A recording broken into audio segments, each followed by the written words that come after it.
Well, folks, it is Thanksgiving Day, and I am currently on vacation with my family. I'm assuming it's wonderful. It's filmed in advance, so I can't tell you for sure.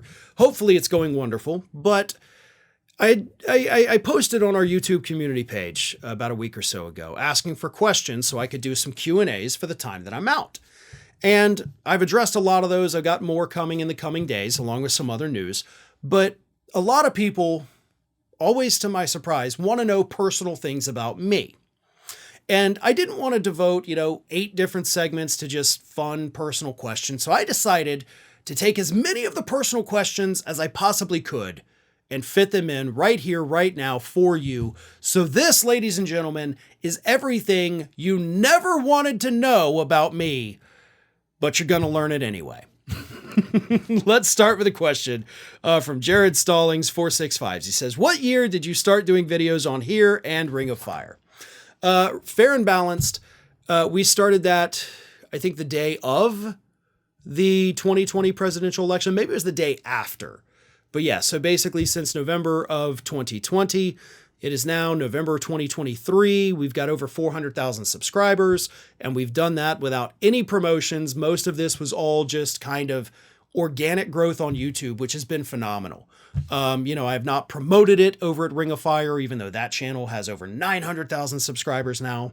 I've mentioned it in interviews that I've done, and I've been introduced as, Farron Cousins from Fair and Balanced. But aside from that, we haven't really pushed this in the ways that we could.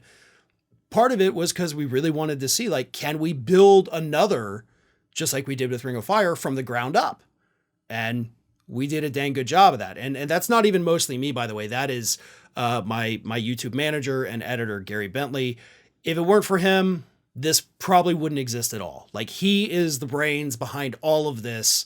He understands algorithms and just how to make things work. And he's a brilliant video editor. So full credit to him for all of the success here and over at Ring of Fire, because he does that too.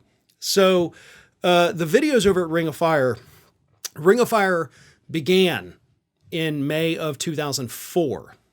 It was a 1-hour weekly radio show hosted by Mike Papantonio and Robert F. Kennedy Jr. before he went kind of off the deep end. I started at Ring of Fire. They started in May of 2004. I started in August of 2004. I'm still there, obviously. Do that every single day without fail. And I started doing videos for them. I originally just started as a researcher, then a producer. But I started doing videos in 2007, the summer of 2007. Technically June of 2007, when we started a little project called Go Left TV. Now, at the time, YouTube was effectively in its infancy. You couldn't post videos longer than 10 minutes. You couldn't have ads on videos. They didn't even have that yet. So we started this thing called Go Left TV. We hosted our own videos. We owned the servers. They were actually our tech guy. They were in his house. But the server space, just having the data and all that, it was costing us thousands of dollars a month. So we kind of shut all that down in 2010. It just became too expensive with no revenue input. That same year, Air America, where Ring of Fire aired, shut down. So we just syndicated the show ourselves. In 2013, we started the show on Free Speech TV. And it was at that point that I got back into doing videos again. And then towards the end, when we were winding down Free Speech TV, because again, that was very expensive for us to be on it, Gary was like, just go do some videos. And we started maybe just a couple days a week, it'd come up and I'd write the whole thing out and put it on the teleprompter and read it very awkwardly. And then I got to the point I was like, you know what? I'm just going to go in there. I got my story. I read through it 8 times. I'm just going to talk. I'm not going to script it. I'm just going to be what I am. And the rest is history. Next question from Jesse F 2119. Hi, Farron. Been following you for years and love the show. On the subject of travel, if you could live anywhere, where would you choose? Stay safe out there. If I could live anywhere, and I'm going to keep it to the, United States. I have not actually traveled internationally, and that is something I desperately want to do, but have never financially been in the position to be able to do it. Hopefully that changes in the near future. We would love to. So if I'm picking anywhere in the United States to live, if money were not an issue, New York City, 100%. Love it. My favorite place in the world. If money were an issue, I would pick Page, Arizona. We took a week-long vacation there this summer. One of the greatest places in the United States I've ever seen. Just gorgeous landscapes. The weather was wonderful, even though it was 115 degrees. Trust me, it still wasn't as bad as like down here in 100-degree with 100% humidity Florida. I love Page, Arizona. We drove through a couple places in Utah. Hurricane, Utah. Gorgeous. I'd live there.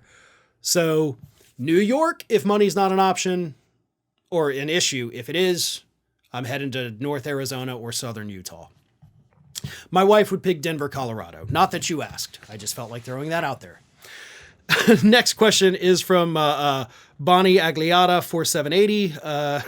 Was there an aha moment for Mrs. Cousins when she realized you weren't nuts and Florida had a problem? She still thinks I'm nuts. Like, don't get me wrong. Like, I'm totally not a normal guy. But no, seriously, she understands full well, being a part of the education system here in Florida, how screwed up it is and how bad it's continuing to get. Like, we've obviously had some issues, personally, you know, and those have been resolved, thank God. But yeah, I mean, it's much worse than I think people realize down here. And I don't want to get too much into it with her. I don't want to, you know, that's her private life, and I don't want to, talk too much about it, but it's not pleasant. And she fully understands that. I'm not always pleasant, and she definitely understands that. Richard Nickerson asks, what's your favorite salad dressing? I'm a Caesar salad guy. Now I love a spicy ranch, but not for a salad, like as a dipping sauce. A spicy ranch is great, but if I'm eating a salad, it's a Caesar. I'm not going to read this username. There is profanity in it, but they ask Farron's top 5 films, please. Number 1 is now and forever shall be Mallrats. Love it. It was my favorite movie growing up. Still is today. Other movies. I got to throw in Ghostbusters. I love it. Avengers Endgame. I'm a big Marvel guy, huge Marvel guy. Endgame was the perfect movie. The culmination of all of this 10 years. Avengers Endgame. Absolutely glorious.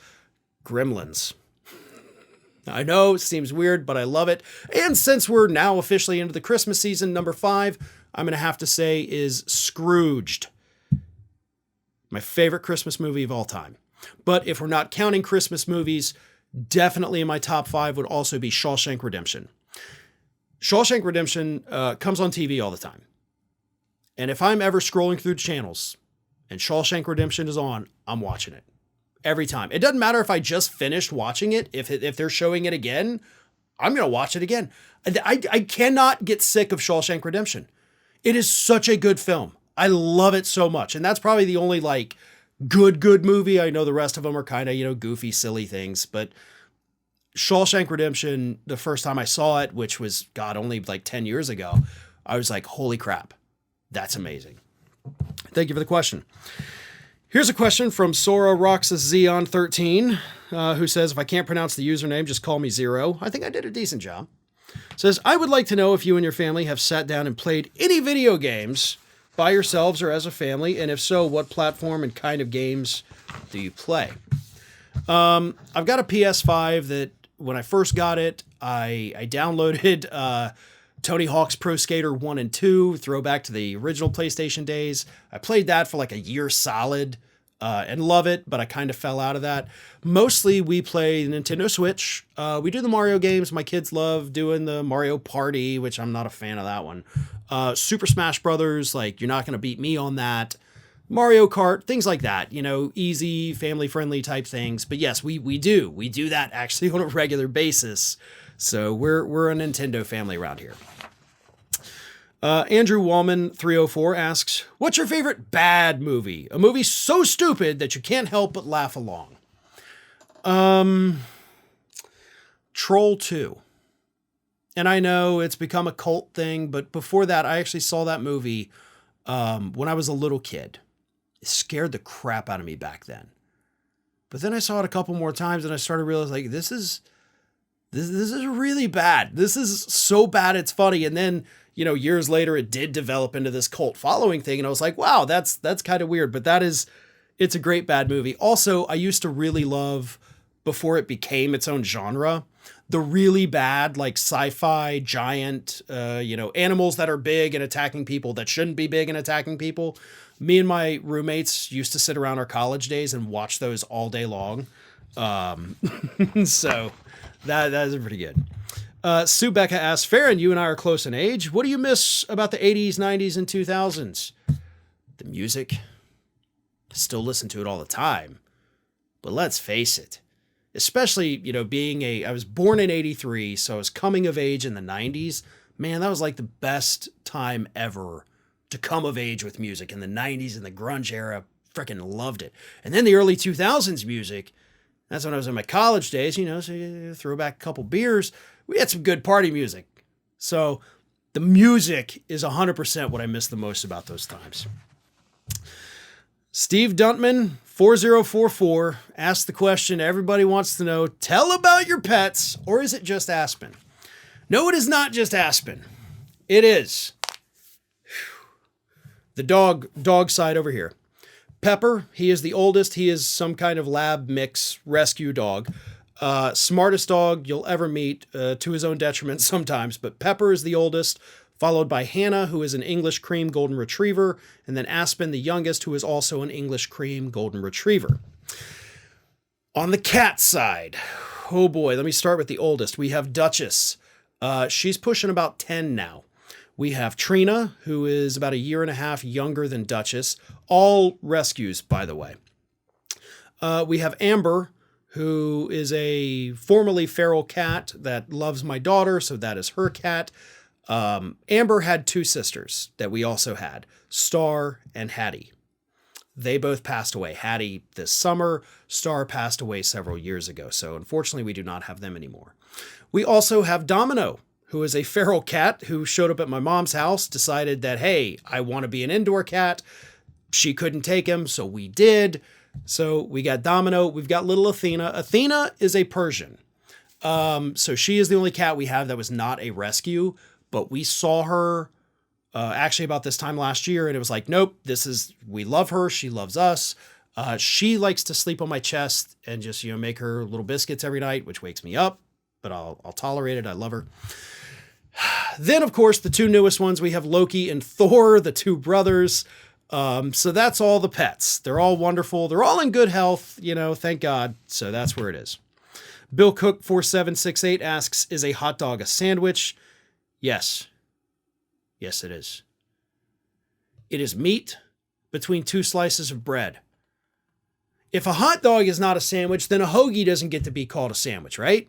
Just because the bread is split and the meat goes, kind of on the top doesn't make it not a sandwich. A hot dog is, in fact, a sandwich. Fight me on that, folks. A hot dog is a sandwich, and I will die on that hill. Here's a great one. This is the last one from John P. Pfaff 7532. I got to say, Farron, a lot of other commentators here are giving you some softball questions. A lot of people have been saying it, big, strong men with tears in their eyes. So here's a question I dare you to ignore like the fake news media. If you had an all-expenses-paid trip for an event of your choosing, like the Super Bowl, Warped Tour, Disney World, but you have to take 3 Republicans and spend the whole time with them at the event, who would it be? All right, so I get to go to the event of my dreams, but I have to take 3 Republicans with me. Chris Christie. Chris Christie's coming with me. I'm a big guy. When I travel, like my number one thing is I want to find some food. And I'm not talking about, let's go out to nice, fancy. I want garbage food, right? I want like football food. So if I'm going to the Super Bowl, I want somebody who's going to be able to sit next to me and keep pace as we're just eating wings nonstop all day. And I think Chris Christie could do it. Now, if I'm talking about like, hey, we're doing a weekend in Vegas, I want people who are going to be able to party with me and keep up with me. I want to say Matt Gaetz, but I'm not into a lot of the stuff he has been accused of. So definitely not going to take Matt Gaetz. Josh Hawley. Let's have Josh Hawley go with me for a weekend in Vegas, and let's see if that man who wrote a book about being a manly man, let's see if you can go beer to beer with me in Las Vegas. All right? So the third one, any event, I got to take another Republican with me. I already got Chris Christie and Josh Hawley.